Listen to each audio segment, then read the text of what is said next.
Small town boy in a very big arcade. Duncan Laurence had his first rehearsal today at Eurovision 2019. Shall we talk about it? Let's do this!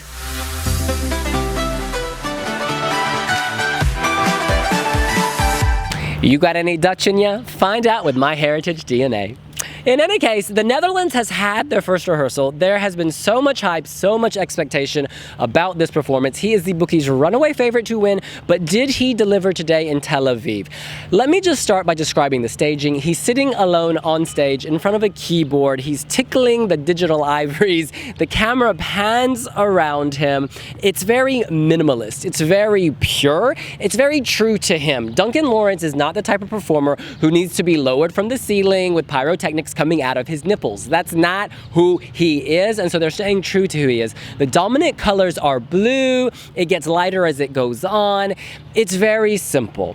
Now, I gotta say, I was slightly underwhelmed, if I'm being 100% honest, simply because the expectation was so high. Honesty is good. Honesty is good. I was slightly underwhelmed. However, vocally he was very strong. The emotion is still there. The vulnerability is still there. Long story short, he did everything he needed to do. At one point he looked at the camera, real sultry, and there's a shot up. It's fantastic. But I'm not sure producers or stage directors have necessarily given this as much oomph as it needs on this vast stage.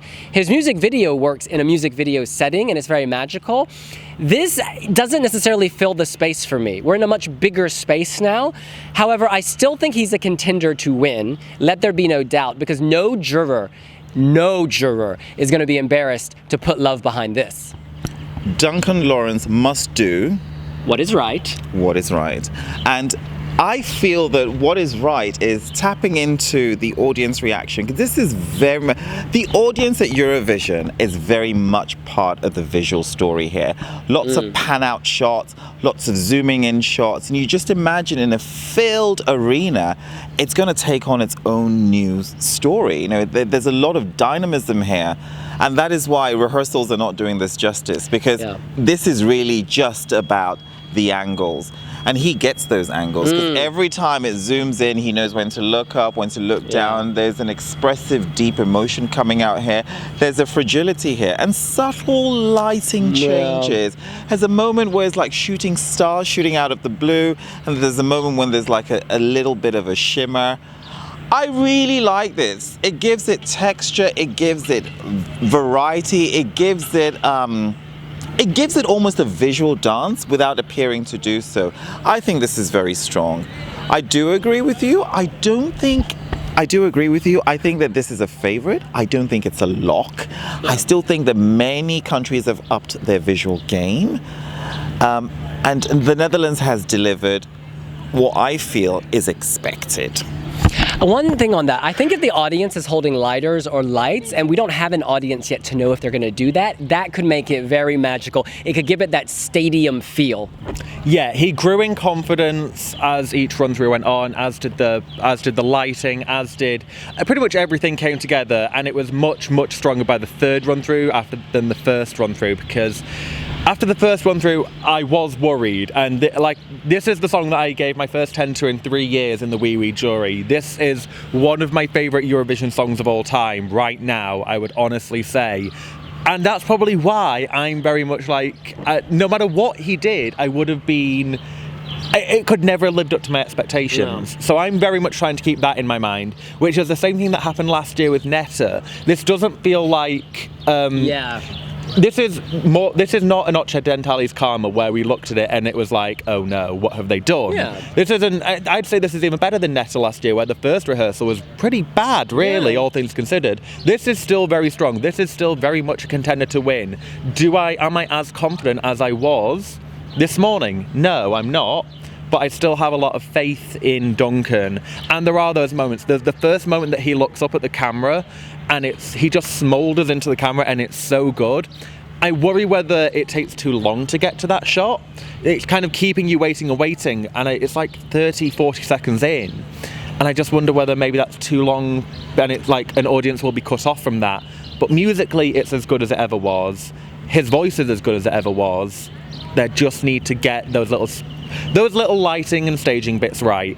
Also, get a more expensive looking piano, because that thing looks cheap as hell. It looks very cheap, like something I had when I was 12. The visual highlight of this at the moment is the ending when a series of lasers come out. 3 this way, 3 that way, they crisscross, and then they repeat that pattern on this side. It's just very simple. I think the highlight will be the audience holding up their flashlights and the camera panning around him, and you see he is the center of this cauldron of energy with that beautiful voice. Then it will come to life. Look, Duncan Laurence is a great performer. He needs an audience to like feed off of, and it's going to be even more powerful. Before he was running this race and he had lapped everyone, he's still in the lead in this race, but there are people nipping at his heels. So we don't mean to sound downcast. He's still the favorite to win, be very clear, but there are people who are getting close. There are merits to the staging. I really like the journey to the center. You know, when the beginning starts, da, da, da, da, da, da, da, and it's just going, and you realize it's traveling to Duncan Laurence, and then he opens with this really fragile vocal. You know, that alone still holds my 10, except I give it a 9 in the wee jury.